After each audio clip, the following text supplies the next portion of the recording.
ஞானானந்தர் சன்னதிக்கு கும்பாபிஷேகம் நடைபெற இருக்கிறது.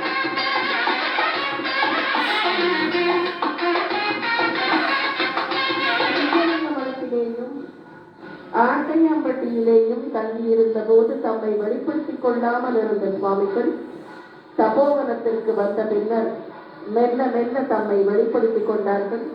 தம்மை நாடி வந்த பக்தர்கள் அவர்களுக்கெல்லாம் வழிகாட்டி அவர்களுக்கு வேண்டியதையெல்லாம் கொடுத்து இங்கேயே இந்த புனித இடத்திலேயே அவர்கள் ஜீவ சமாதி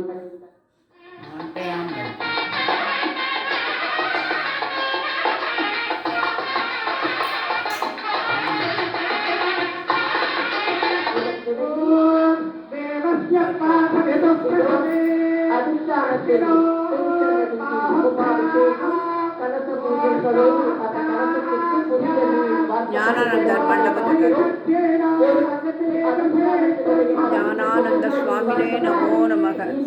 திருக்கோயிலூர் ஞானானந்தா தபோவனம் ஞானானந்தர் சுவாமி கோவில் கும்பாபிஷேகம் கண்கொள்ளா காட்சியினை கண்டு கொண்டிருக்கின்றோம் நேயர்களே.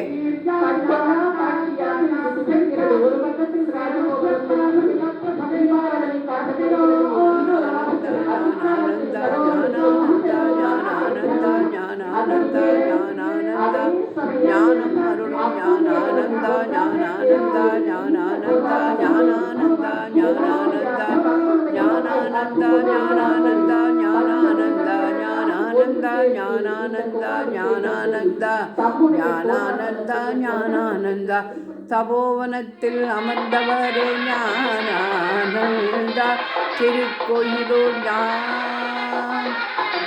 திருக்கோயிலூர் தபோவனத்தில் அமர்ந்த ஞானானந்த தேவா. தபோவனத்தில் அமர்ந்த தேவா ஞானானந்தா ஞானானந்தா ஞானானந்தா. அதே சமயத்தில் மண் மண்டபத்தினுடைய கலசத்திற்கும் இப்போது